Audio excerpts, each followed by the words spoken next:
Greetings fellow painters, Train here. Today we paint Starspawn for your Cthulhu Death May Die board game. Starspawn is painted in much the same way as Cthulhu, with the only major difference being the colors on his face and head. Therefore it makes sense to paint both miniatures at the same time as they share a common palette.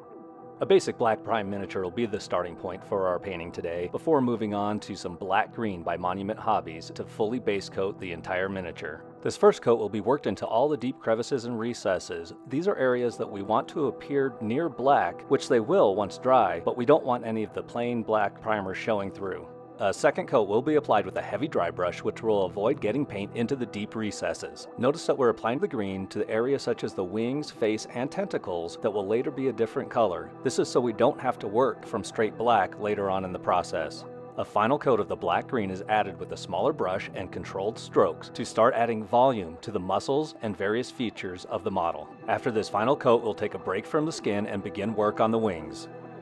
Using basic skin tone by Vallejo and an airbrush, we're going to base coat the stretched skin part of the wings. You definitely don't need an airbrush for this part of the painting process. This is easily accomplished with just a regular brush, since we're just base coating the wings with this basic skin tone. And then we're going to follow up with a muted pink covering most of the basic skin tone area, and then we're going to follow that up with muted violet ink by Liquitex, which we're going to apply just right around the fingers of the wings to blend into that muted pink. And this basic skin tone is going to be applied to the tentacles on the face as well as the head and face area. So the basic skin tone was applied to both sides of the wing, and I did this because I want the wings to appear somewhat translucent. I imagine that the light source is coming from the miniature's right, and I want that to glow on the left side of the wings as well, as if some light is passing through. That also means that as we work in this muted pink to the wings, we're going to cover more of the basic skin tone on the left side of the wings so that those do appear darker and appear that the thin flesh of the wings is just allowing some of the light through.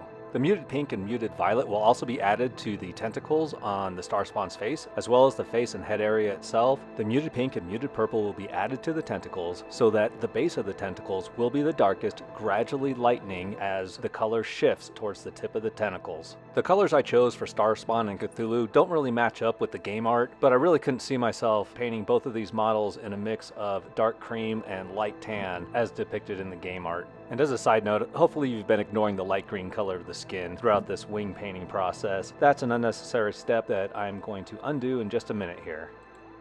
As we finish up by adding the muted violet to the face, head, tentacles, and edges of each wing, I'd like to say that if you haven't tried airbrushing, you should really consider giving it a shot. It's much easier than I expected it to be. I picked up this airbrush off Amazon for under $20. It's a dual action airbrush with a 0.3mm tip. You can also get an airbrush compressor for less than $60, which to me makes airbrushing a real bargain, especially considering how much it speeds up the painting process. I hope to get more proficient with it as time goes on. And that wraps up all of the airbrushing for this project. Next, we'll use Necromancer Cloak by the Army Painter to lay down a base coat on Starspawn's nails and the fingers of his wings.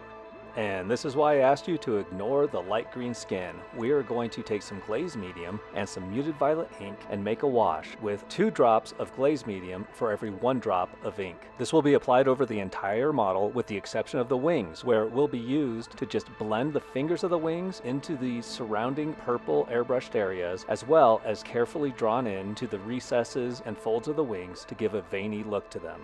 A mix of dark yellow green and black green by Monument Hobbies will be used to start building volume on the muscles and laying the foundation for where we want to place our highlights. It will be applied more sparingly to the left side of the model, since this is the side of the model that we want to appear in shadow.